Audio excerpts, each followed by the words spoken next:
अच्छा मनीष साहब, ये फरमाइएगा सर, ये बेसिकली है बड़ा गुंजल सा है, क्योंकि जाहिर है गवर्नमेंट बहुत ही वीक पोजीशन पे है और पाकिस्तान पीपल्स पार्टी की मेहरबानी है कि ये गवर्नमेंट बैठी हुई। जिस दिन पाकिस्तान पीपल्स पार्टी नाराज हो जाएगी उस दिन ये गवर्नमेंट गिर जाएगी। तो इतनी कमजोर गवर्नमेंट है, उसके पास सिर्फ एक ही ऑप्शन है कि वो इमरान खान को किसी न तरीके से राजी करें ताकि मामलात कुछ सेटल हो जाएं। लेकिन ज़ाहिर गवर्नमेंट भी ये इनिशिएटिव नहीं ले रही, इमरान खान साहब भी जिद पे कायम है, तो अल्टीमेटली नुकसान पाकिस्तान का है। तो इसको बचाना किस तरह पाकिस्तान को? फिर तो ऐसा बात यह है कि कोई भी क्योंकि जरा हम सब को बाय एंड लार्ज हम देहाती इलाकों से ताल्लुक है, वो जो मैं थोड़ी स्लैंग बात है, कट्टा जो है वो किले के जोर पे ना अकड़ता रहता है। और मसला ये है कि ये गवर्नमेंट का किला जब तक मजबूत है और जब तक एस्टेब्लिशमेंट साथ है, तो देखिए इमरान खान साहब भी बड़ी ऐसी अड़ी जुड़ी सी हुकूमत थी तो अकड़ते रहे, वो सारों को उन्होंने रौंद के रख दिया। और इस हद तक कि मतलब खाकसार को तो ये तक एक जगह पहुंच गए थे हम कि जनरल फैज हमीद साहब को छोटे छोटे कामों के लिए वो हॉटलाइन पे होते थे, कहते इसको टाइट करो, इसको पकड़ो, इसको क्यों नहीं अभी तक उठाया, ये घर कैसे चला गया, इसको वापस बुलाओ, इसको अंदर डालो। मतलब इन कामों में पड़ गए थे ना इमरान खान साहब। तो जब इस तरह के शौक पाल लिए, सब कुछ हुआ, वो मर्जी और मंशा एस्टेब्लिशमेंट की थी।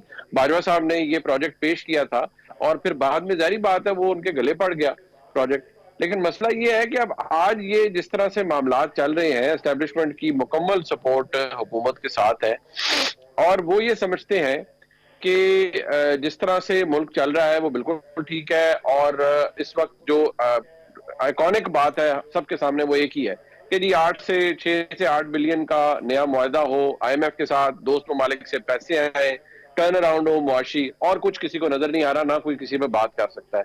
इमरान खान साहब का राजी होना ना होना, मैं आपको ये वसूख से कह सकता हूं, इस वक्त एस्टेब्लिशमेंट का दर्द सर है ही नहीं कि इमरान खान साहब राजी हैं, इमरान खान साहब नाराज हैं, वो क्या कर रहे हैं। वो यकीनी तौर पर, ये मैं आपको बताऊं, इसके बारे में चंद सेन सियासतदान जरूर सोचते हैं कि भाई ये जो इस तरह चल रहा है ये ज्यादा लंबा अरसा नहीं चल सकता, क्योंकि ये तो फिर सर्कल है ना, ये आज घूम रहा है इमरान खान के ऊपर तो कल दोबारा हमारे ऊपर भी घूम सकता है। लेकिन मसला ये है कि जो लिंच पिन है, इस पूरे लिंच पिन जो चीज रखी हुई है इस पूरे निजाम को, वो पता नहीं क्यों, जारी बात है फिर हमारे कई एस्टेब्लिशमेंट के भी जो दोस्त हैं वो भी इस बात पे गुस्सा करते हैं। भी वो तो है ही खुद एस्टेब्लिशमेंट। या तो पाकिस्तान के सियासतदान एस्टेब्लिशमेंट की तरफ देखना छोड़ दें, या पाकिस्तान की एस्टेब्लिशमेंट कहीं पे ये सर्विस इज नॉट अवेलेबल। जब ये दोनों काम नहीं होते तो फिर तो ऐसे ही है जो चल रहा है। उनके नजदीक तो मुल्क ठीक चल रहा है, उनके नजदीक तो इकोनॉमिक टर्न अराउंड कराना है अगले 1 साल के अंदर और चीजें बेहतरीन हो जाएंगी। गॉन आर द डेज के जी कौन कितना बड़ा पॉलिटिकल थ्रेट है या पॉलिटिकल माइट है या नहीं है, इलेक्शन जैसा हुआ वैसा हुआ, दे आर लीस्ट बॉदर्ड कि जी इलेक्शन क्या है, क्रेडिबिलिटी क्या है, दुनिया ने क्या कह दिया, फलान क्या हो गया। फैक्ट ऑफ द मैटर ये है कि इमरान खान साहब मामलात को, मैं दोबारा कहता हूं ना कि अपने आप के वो कहते हैं ना, shooting yourself in the foot, और that too when you have a gun in your hand. तो जब आप अपने हाथ में आपके बंदूक और आप अपने पाँव में गोली मार लें, वो काम इमरान खान साहब ने किया अपनी जमात के साथ, अपने वोटर के साथ, कोई माने या ना माने। आपने वो लड़ाई मोल ली है जो कि जितने प्रीवियसली देखा जाए सारों ने ली है, और सारों के बेड़ियों में सर ये एस्टेब्लिशमेंट से लड़ाई पूरी दुनिया में कोई भी शख्स कामयाब नहीं हो सकता। वो कहते हैं ऊपर अल्लाह ताला, नीचे एस्टेब्लिशमेंट है, इन दोनों के साथ लड़के आप सरवाइव नहीं कर सकते, और ये हकीकत भी है। अल्टीमेटली कहीं ना कहीं आपको एंगेज करना पड़ता है। काजमी साहब, आपके पास सवाल छोड़ के जा रहा हूं कि शेर अफजल मरवत साहब पब्लिक अकाउंट्स कमेटी के चेयरमैन बन रहे थे, नामजद किया था, आज इमरान खान साहब ने वो नाम वापस लेके साहबजादा हामिद रजा साहब का नाम पेश कर दिया और कहा जा रहा है कि पाकिस्तान मुस्लिम लीग नून ने कहा है कि आप ये कर लें और आपको ये सीट दे दी जाएगी। तो इमरान खान साहब इतना कंप्रोमाइज क्यों कर रहे हैं? छोटी ब्रेक, और ब्रेक के बाद दोबारा हाजिर होते हैं प्रोग्राम में। दोबारा खुश आमदीद। ये फरमाइए काजी साहब, ये शेर अफजल मरवत साहब आज सुबह तक तो वो थे पब्लिक अकाउंट्स कमेटी के चेयरमैन पार्टी की तरफ से, लेकिन अचानक फिर हामिद रजा साहब का नाम आ गया। इमरान खान साहब इतना बड़ा यू टर्न, फिर मेरा ख्याल है गवर्नमेंट इसके अंदर इन्वॉल्व हुई, नून लीग। तो नून लीग की बात इमरान खान साहब ने क्यों मान ली? मुझे नहीं पता कि ये नून लीग ने उन तक ये बात पहुंचाई किस तरह और कैसे उन्होंने मानी। अगर इमरान खान साहब नून लीग की इतनी बातें मानते हैं फिर तो मसला ही कोई नहीं है। ये तो मान लिया ना, उनको महसूस ये हुआ कि अगर मैं ना माना तो ये सीट चली जाएगी हमारे। हाँ नहीं, फिर तो मेरे ख्याल में अब तो मसला ही हो गया, सीट का मसला है। उनको ये महसूस हुआ कि शेर अफजल की सीट बचानी है या PAC की लेनी है और सुन्नी इत्तेहाद कौंसिल के हामिद रजा साहब को देनी है। और इमरान खान खौफ से कांपे 2-3 दफा और उन्होंने कहा कि ये फौरन जनाब चेंज कीजिए। देखिए नाम तो उन्होंने बदला है ना। क्या तो होता है ना कि जी नाम तो उन्होंने चेंज किया है ना सर, वो जमात ने चेंज किया ना, जमात के अंदर जमात इमरान खान है सर, इसके अलावा कोई बंदा नहीं वो है तो जमात। देखिए ना, इमरान खान है, जमात है, इसमें कोई शक नहीं, लेकिन इसमें जो मुझे ज्यादा इंपॉर्टेंट चीज लगती है वो ये लगती है कि जमात के अंदर भी चीजों में इख्तलाफ है। कुछ लोग शेर अफजल मरवत साहब के नाम से लगता है कि खुश नहीं थे, बल्कि सारे ही खुश नहीं थे। तो अब ये तो कुछ लोग जो खास तौर पे पुराने लोग हैं, अब उनका ये मौकिफ है कि जिस तरीके से अलामा राजा नासिर अब्बास साहब को सेनेटर बनाया गया, ऑल्दो कि उनका ताल्लुक तरीके इंसाफ से नहीं है, 2 सेनेटर्स आए, हामिद खान साहब आए, तो वो आए क्योंकि मुश्किल वक्त में उन्होंने साथ दिया। और जिस मुश्किल वक्त में हामिद रजा साहब ने पाकिस्तान तरीके इंसाफ का साथ दिया, जब कोई भी साथ खड़ा होने के लिए तैयार नहीं था, यहां तक कि उन्होंने 3000, आपको पता, टिकट भी साइन किए थे।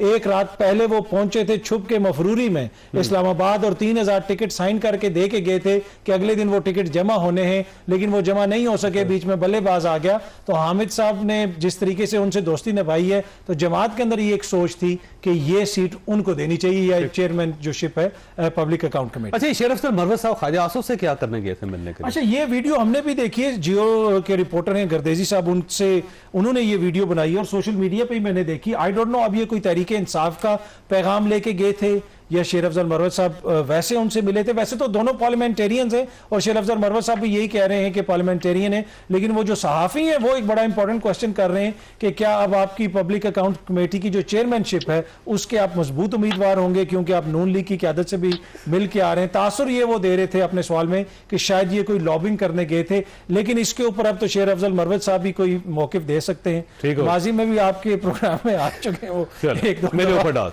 मेरे अल्टीमेटली मेरे सूट रहे। नहीं, मैं ऐसी बात करूं कि अब तो वो खुद ही कोई देंगे मौके पर, फिलहाल उनका जो वो हर 10 सेकंड बाद उनका कोई ना कोई मौका पड़ता है सर, उनका मौका इतना ज्यादा है कि पार्टी परेशान है उस बात पे, और आज उन्होंने रोका भी उनको कि अल्लाह का वास्ते चुप। वो चेयरमैन गौर साहब ने भी कहा। अच्छा, राजा ये फरमाइए, ये वैसे पब्लिक अकाउंट्स कमेटी का जो इशू है ना, बहुत ज्यादा गंभीर हो गया हो, और इसमें शेर अफजल मरवत साहब का खुद ये कहना है कि नून लीग ने इस पर लॉबिंग की, उन्होंने हमारी पार्टी को कहा, हमारी पार्टी जाके अंदर जाके कहती रही कि इसको हटा दें, सीट चली जाएगी।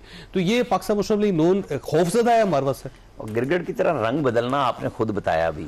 अब वो तो ये कह रहे हैं कि कल भी उन्होंने कहा था कि मेरी पार्टी के कुछ लोगों ने मेरे खिलाफ साजिश की है, और आज उन्होंने फिर तफसीलात भी बताई कि जाके खान साहब को बताया कि स्पीकर ने कहा है कि नहीं बनाना, यानी वो स्पीकर जिसके हल्के को उठा के खान साहब लिए फिर रहे थे 4 हल्कों में, जो क्लास फेलो भी है, दोस्त भी है, और इनकी पार्टी में भी थे, वो मतलब सब कुछ करते रहे, और वो उन्होंने कहा नहीं, मैंने तो नहीं मुखालफत की। मतलब अब नून लीग मोतबर है, लेकिन शेर अफजल खान चूंकि मोतबर आदमी है, वो कहता है कि नवाज शरीफ के केसेस में ज्यादती हुई थी। चंद ही लोग हैं पीटीआई के अंदर जो कभी कभार सच बोलते हैं। इनका सच इतना है, जिस तरह पंजाब की क़यादत गिदड़ साबित हुई पीएमएल इनकी पीटीआई की, कि सारे भाग गए, ये केपी के लोग खड़े रहे, डटे रहे। और जो लोग हैं ना, जो करैक्टर शहरियार अफरीदी का करैक्टर, अली मोहम्मद खान, उसकी तारीफ करनी चाहिए, अली मोहम्मद खान, असद कैसर को देखें, और मुराद सईद साहब से आप लाख इख्तलाफ कर सकते हैं, लेकिन अभी तक वो पार्टी के साथ, पंजाब वालों ने क्या किया है, जमानतें करा के भी गए, भागे सारे। देखें, अब एक शख्स जो आ रहा है उसके खिलाफ एक लॉबी इसलिए हो रही है कि वो तकड़ा हो रहा है, और उसकी आवाज खान साहब सुन रहे हैं। खान को तो कोई प्रॉब्लम नहीं है ना, शेर अफजल खान अगर मजबूत हो रहा है। ये जो बाकी बोने इकट्ठे हुए हैं ना इर्द गिर्द सारे, वो शेर अफजल के खिलाफ शेर लग मेरे साहब में उसको पब्लिक अकाउंट्स कमेटी में होते, शायद उनके रवैये की वजह से लोग डरते हो, लेकिन दबंग आदमी कोई होना चाहिए पब्लिक अकाउंट्स कमेटी में, सबमिसिव आदमी का काम नहीं। हामिद रजा साहब जो है, मेरा ख्याल है वो दबंग होंगे, लेकिन जिस तरह ये आए हैं ना, जो बात बता रहे हैं, चले गए, बाद में जाहिर हुए, सब कुछ हुआ, लेकिन शेर अफजल खान पीटीआई का एक नाम बन गया था। अब ये जिसका भी नाम दे रहे हैं, तो ये वही कहानी है जो खान साहब हमेशा करते हैं। पहले उन्होंने कहा कि असद कैसर का भाई स्पीकर होगा, फिर उन्होंने कहा कि वजीर खजाना वो होंगे झगड़ा साहब, सब चीजों से फिर गए, यू टर्न। मतलब ये वजीर आजम थे तब भी यही कर रहे थे, तो आप ये नहीं कह सकते वो लोग ये भी कह रहे हैं कि जिस दिन ये अडाला जेल पहुंच गई, ये इमरान खान साहब रिहा हो गए, ये मोहम्मद और अर्दवान को भी खराब करा के आए, मोहम्मद बिन सलमान को भी खराब किया। मतलब खान साहब में सलाहियत ऐसी गुफ्तगू करते हैं कि हर जगह बटन डलवा के देता है, पूरी पार्टी को लगाया हुआ ऐसी काम पे, हर जगह जहां जाते हैं ये बयान दिया, तुमने जाके ये कहना, उसको कहा ये। ये फरमाइए सर, ये जो पंजाब में जिस तरह लोगों के घरों पे छापे मारे गए और जिस तरीके से लोगों से प्रेस